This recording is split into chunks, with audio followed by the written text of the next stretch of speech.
দিল্লি ও লাহোর দু শহরই জানাচ্ছে একই বার্তা। দূষণ এখন সীমান্ত মানে না। শ্বাসকষ্ট, রোগব্যাধি আর জীবিকার লড়াইয়ে বিপর্যস্ত কোটি মানুষ। দুই দেশের শহরে দূষণ এখন এক অভিন্ন সংকট। ভারতের রাজধানী নয়াদিল্লিতে রাষ্ট্রপতি ভবন, ইন্ডিয়া গেট সবই ঢাকা ঘন ধোঁয়াশায়। সকালে হাঁটা, দৌড়ানো বা অফিসে যাওয়াই কঠিন হয়ে পড়েছে। শনিবার নয়াদিল্লির বায়ুমান রেকর্ড করা হয়েছে ৩৮৮, যা গুরুতর পর্যায়ে চলে গেছে। দূষণের তীব্রতার কারণে নির্মাণ কাজে কড়াকড়ি আরোপের পাশাপাশি সীমিত পরিসরে চলছে কলকারখানার কার্যক্রম। দূষণের মাত্রা খুবই বেশি, এ কারণে বাচ্চারাও কষ্ট পাচ্ছে, আর বয়স্কদের জন্য তো আরও কঠিন। এমনকি আমার বয়সী মানুষও সমস্যায় ভুগছে। দূষণ এখন সত্যি ভয়াবহ পর্যায়ে পৌঁছে গেছে। হার্টের যত্নে বিশ্বসেরা ক্যানোলা তেল এখন বাংলাদেশে।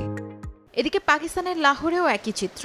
দ্বিতীয় বৃহত্তম শহর তীব্র দূষণে আক্রান্ত। এদিন শহরের বায়ুমান ছিল ৩৪৪, যা বিপজ্জনক হিসেবে বিবেচনা করা হয়। যানবাহন, ধুলা আর কৃষিজমিতে আগুন, সব মিলিয়ে শহর জুড়ে ভয়াবহ ধোঁয়াশা। এ অবস্থায় সবচেয়ে বেশি ভুগছেন খোলা আকাশের নিচে কাজ করা শ্রমজীবী মানুষ। সকাল 7টায় পাইকারি বাজারে যাই, ধোঁয়াশায় গলা বসে যায়, কাশি হয়, চোখে জ্বালা করে। ২-৩ বার অসুস্থ হয়ে বাড়িতে বসে থাকতে হয়েছে, কিন্তু বের না হলে পেট চলবে কিভাবে?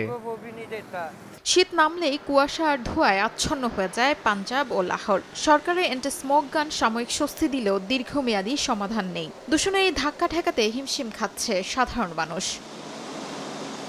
শিউলি রোজা, সময় সংবাদ।